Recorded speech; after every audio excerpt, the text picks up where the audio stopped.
I am here with Robert Ray Shafer, known for Psycho Cop and The Office, but he's been working pretty steadily here for 35 years as a successful actor. So I thought I could talk about you, but who better to kind of tell about themselves than oneself? So if you wouldn't mind telling everybody a little bit about yourself here. Well, I'm originally from West Virginia. I came to California in 1980. I studied with a great acting teacher, and I've been auditioning ever since. I got lucky a couple of times, so that's about it. Now, you originally were moved to Los Angeles to become a model, correct? Well, you've done some deep research there. That is correct. I proved to be too tall for that game. 6'4" is too tall. You need to be 6'1", 6'1 and a half. You have to fit the clothes. They don't make the clothes fit you. So I did some stuff for Italian men wear, and it was fun.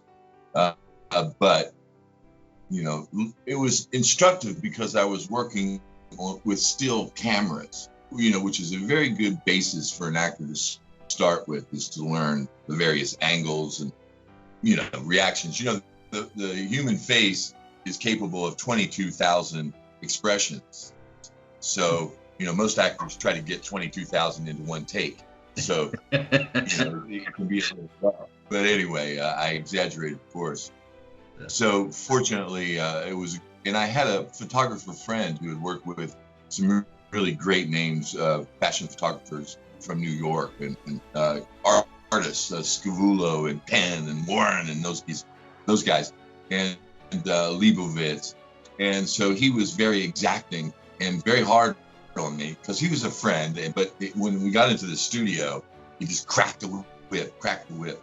And I never was able to really please him. So that was good training to work with some difficult directors, which I would later encounter.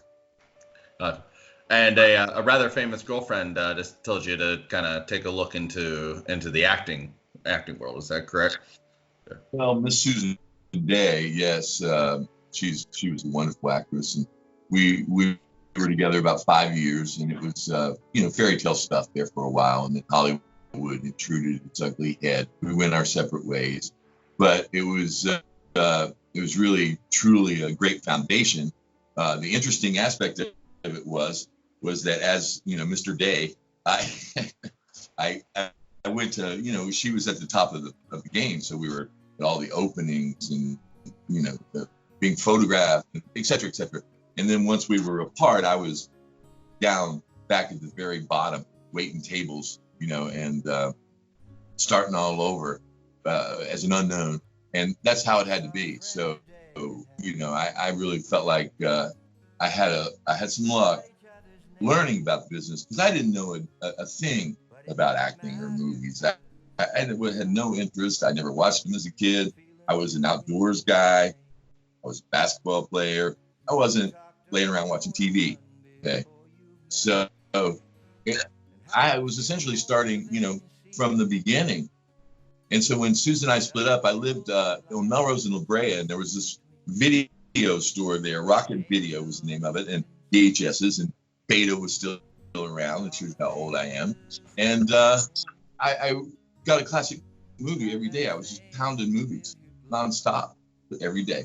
Across the street, there it was. It was easy. So that was a great film education as well. And I spent 3 years in the acting class, and then I started doing theater, because that's where my foundation's from. I'm a Stanislavski method actor from the Marlon Brando, James Dean School of Acting. That was where my teacher had learned her craft underneath Lee Strasberg, Lee Strasberg in Godfather 2, his scenes with Mike Pacino are brilliant, because Strasberg was Pacino's teacher. So when you watch those scenes now, you watch Pacino and Strasberg going at it, and it's beautiful as an actor to see that sort of thing. So you had a pretty intense class, if I'm not mistaken, like Eric Stoltz, Sean Penn, so a lot of intense, heavy hitters there. Oh yeah, very method, very kind of approach. Meg Ryan. Everybody was in love with Meg, but there was a lot of really, really good actors. But you were all equal in that class. I mean, nobody ever did a perfect scene, ever. I mean, your goal was to only do it twice, because if you did it more than twice, the class would start to groan. They hated seeing these scenes done over and over and over. Nick Cage used to do this one scene, and that was the only scene he wanted to do. He was a preacher in this scene, and he had a prosthetic leg, and he would beat the woman in the scene with this leg. It was a Carson McCullers piece, and one day I ran into him on a set where a buddy of mine had written the screenplay, and I said, "Hey, Nick, what was the name of that scene? You did it all the time. You were the preacher," and he goes, "Carson McCullers." The heart is a lonely hunter. So he's right back into that. It was great. That was how, we were also, we were all white knights on white chargers, in love with acting. And so it was beautiful. And then, probably a career that most people would, that in the world of acting would really love to have. How did you work so consistently for basically the past 35 years? Like I said, I auditioned. I'm a middle class guy. I'm a middle class actor. I've had some cult brushes with fame, but I never got into this to be famous. As Charles Bukowski said, fame is the last whore. So, it's interesting, though, what fame provides. I mean, it comes with the job, and you have to learn how to use it. Certainly things have changed since, social media and the internet. I mean, actors have to deal with all that stuff all the time, which is not something I really, somebody, I'm on Instagram, just barely. I think I have 12 pictures up there. And somebody asked me the other day that if I would follow them. I'm like, why? Why would I follow somebody? So I don't get that whole bit, Friend, I've never asked anybody to be my friend. I should probably look into it. And so, you're obviously very known for one specific role, which we'll get into first, but also you're very much known for another role. Can you talk a little bit about landing the role in Psycho Cop? Police Officer Joe Vickers. Well, that, again, that's serendipity. I auditioned for it at the director's house, and he was a stuffy Southern, aristocratic type guy. And we didn't use the script. We didn't use the script for Psycho Cop to audition. We used Sam Shepard's play True West, which I happen to love, happen to know. I mean, I knew it cold. And I just seen Malkovich and Sinise do it.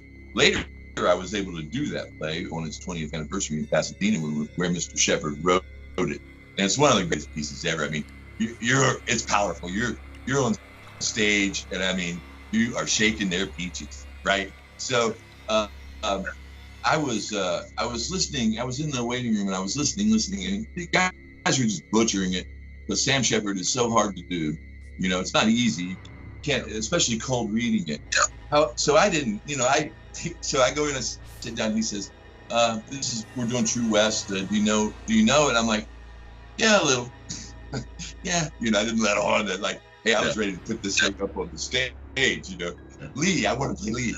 So there was a moment in the audition where I went like that, and I saw the light go off in his eye. Sometimes you see that, you can tell that the director just sees that you're the guy for it, right? So it was interesting because it was about 3 months it took to get it off the ground. It included me going to the executive producer's office in Beverly Hills before lunch, and I was dressed I went and rented the costume, to convince him to make this movie. So I show up in his office dressed as the cop with the jack boots on, the leather, the whole bit. So I sat around and acted tough for like a half an hour, and I was doing some of the lines. So finally he looks at me and goes, "Okay, we'll make it." So that was how he agreed to make it. And so a month later we were shooting it, and it was great fun because it was for a villain, and I'm a big fan of those guys, because they were such They love their work so much. You know, Vincent Price. I mean, if you watch Vincent Price movies, watch the way he attacks the role. I mean, he loves his madness in every movie. So that's all I was trying to get in there was some Christopher Lee. I had met Christopher Lee in my very first movie, and it was a huge honor. Christopher Lee is a vampire. I mean, he's Dracula. Yeah. And so he's intimidating, you know. I mean, it's Christopher Lee standing there. I mean, it's Dracula. So those were the type guys I was trying to emulate, those old school performances like they did, you know, the madness. And was there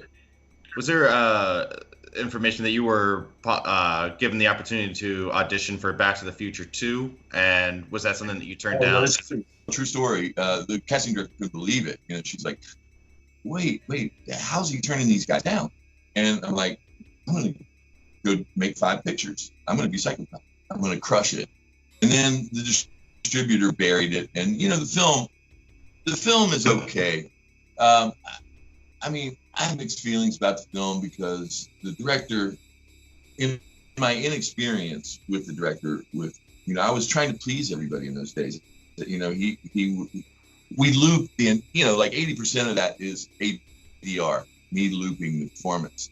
The actual performance, the tone of my voice is much funnier, much more comedic. We went in and made it, you know, rougher and rougher. And what was one of his favorite directions? More robotic. I'm like, I'm not a robot, man.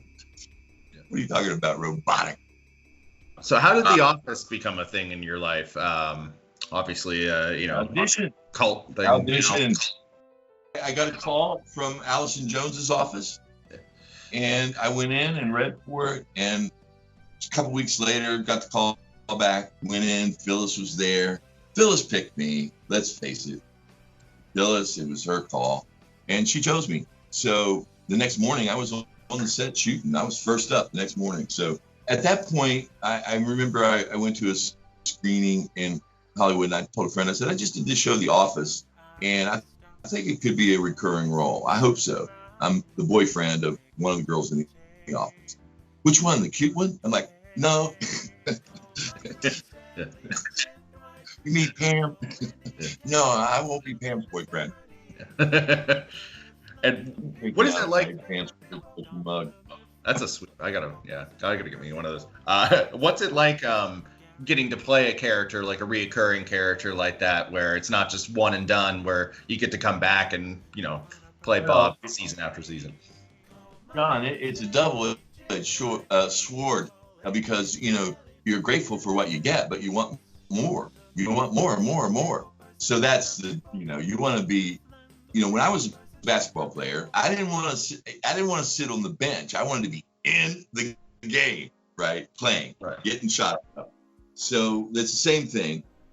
You know, I know the actors on that team were incredibly, I've always likened it to being on a basketball team. They're not afraid to pass the ball. You know, they don't care who scores. And that was the spirit that you needed in that type of show. Obviously, we had a collision of great writers and great actors. Now, when did you know that The Office was going to be like a big success? Because when you came on in season 2, it wasn't the runaway, you know, smash hit that it later became. When did you know? Oh, as long as I want to be on this, it's gonna. Yeah. We knew in season 2. Season 2, the way it went from mid-season when I joined then we got picked up for the rest of the season, and then we won the Emmy. So now, you know, we're not going anywhere. And also our executive producer, Ben Silverman, was now president of NBC. This show's not going anywhere. Everybody believes in it. It's the Emmy winner, and our executive producer is the president of the network. So here we go. You know, I mean, it's again, you know, when Steve left after 7 seasons, that's when things changed, obviously. And so the last 2 are a bit of a smorgasbord, but you know, when Steve was there, it was gold, comedy gold. I'm a huge Steve Carell fan, if you can't tell. I've never heard a bad thing about the guy, so I'm. But now, speaking of writing, you have recently written and directed a movie. Could you tell us a little bit about that? Dexter. I am Dexter, baby. Dick Dexter's a Hollywood director. He's a horrible person. He's everything that's wrong with Hollywood. He's a drunk. He's a misogynist. He's homophobic. He's racist. He's everything that's wrong with Hollywood. And the mafia is after him. His ex-wife is after him. Everybody's after him. Everybody wants him dead. And he gets an offer to turn his only hit horror film into porno. Hijinks ensue. I always wanted to play this director. I had loved one of the first movies I fell in love with was The Stuntman, starring Peter O'Toole as the director. It's a brilliant movie. And O'Toole is just, he's a manipulator. I mean, he's evil. I mean, he's the most evil director on film, I think. But so that was kind of where this started. And then I worked with David O. Russell, who's a legendary, screamer here in Hollywood. Starts fist fights. I mean, he's a character. And so I did a commercial with him, believe it or not. And we actually ended up being pals. But it was interesting to see that effect that a screamer has, because everybody on the set knows they're walking on eggshells, because they know at some point this guy is going to lose it. It's going to happen today. Yeah. And the question is, who is going to be on the receiving end of the ire, right? Right.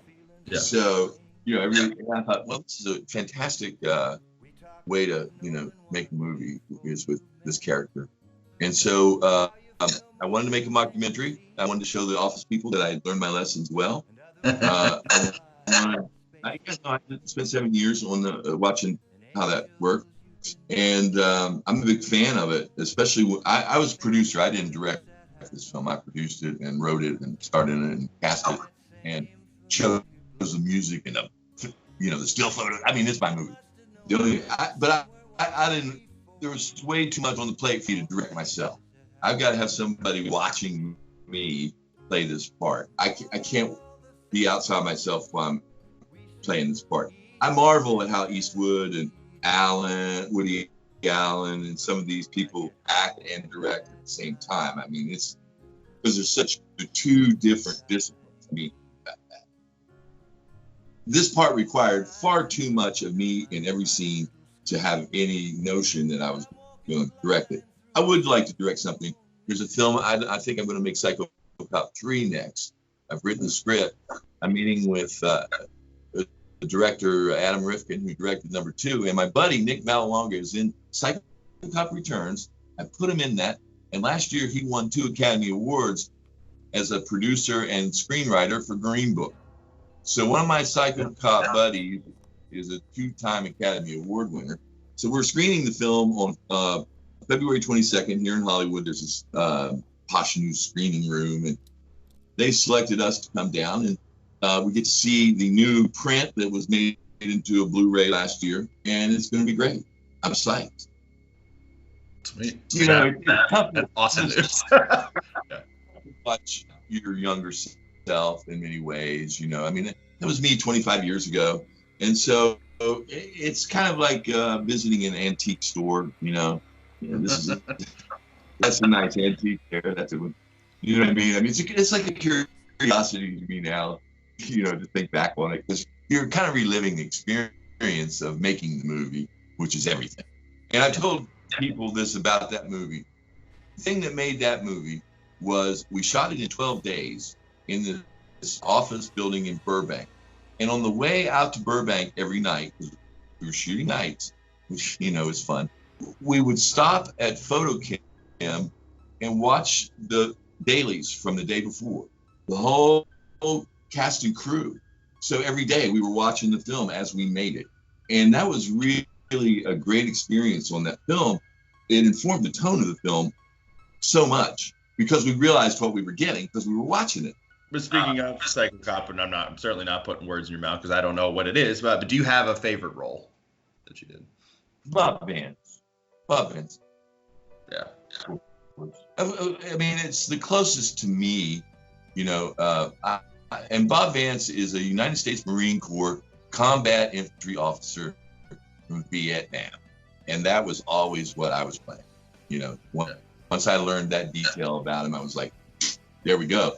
And so I never took a drink at any of the parties. I always had soda and all that. And then in one of the episodes, you know, the writers wrote something funny, and Bob was a drunk, killed somebody on a safari in Africa. Was it an animal? Was it a kid with a soccer ball? We're not really sure. We kept going. Phyllis doesn't talk again. I'm like, wait a minute, what the hell? What do you mean? We committed hit and run? And in fact, in an interview the other day, somebody said, is Bob the Strangler? I'm like, no. No. But then I thought, well, maybe he is. I mean, who knows? Let me talk to the writing staff. We'll get back to you. I always thought it was Toby, honestly. But Well, certainly a good candidate for it, although Dwight Schrute. yeah. Strange boy. Do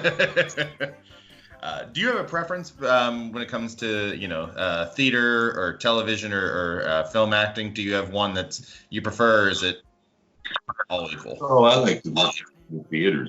It's the best. It's live. You got one shot at it. You know, you don't get multiple takes. You gotta go out and get it.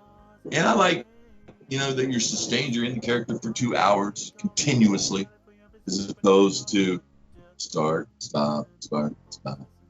But if they bring back, speaking of other things, if they bring back The Office in some capacity, would we see Bob Vance ride once again? I would hope so. Yeah. But again, who knows? I just don't see how that's possible, what you're talking about there. I mean, Carell and Greg Daniels are doing a new series right now called Space Force. And that's Netflix or Amazon they're doing that for. So I know the powers that be at NBC would like to have it happen. I've always said the way to do the new show would be to have all these people come and work at Vance Refrigeration. So there you go, NBC. That's how you do it. Guaranteed. I want 24 episode guarantee. How about that? And is that what Bob always said, Vance Refrigeration, because he knew that the documentary was going to come out? Was it just free publicity? Yeah, of course. No more complex than that. The greeting is funny, you know, especially in the wedding. And to you, Bob Vance, Vance Refrigeration, take Phyllis to be your lawfully wedded wife. Yeah, that's good. That's good stuff. The greeting came about at the turn of the century when businessmen used to travel by train a lot. They would hand out these elaborate business cards, right? Always dressed up in their suits and their hats. And the greeting would always be Bobby Ray Shafer, Los Angeles, California, actor. Bob Vance, Vance Refrigeration, Scranton, Pennsylvania. Nice to meet you. It's a long formal greeting that gives you three topics of conversation. Your name, your business, your hometown. Yeah, you and I are strangers. Now we're talking. You know, and you try to sell them something. That's, as Calvin Coolidge said, the business of America is business.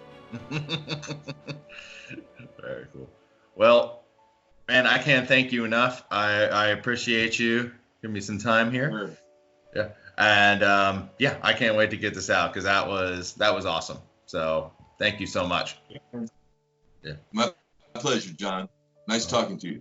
Nice talking with you. Hopefully we'll be in touch. All right.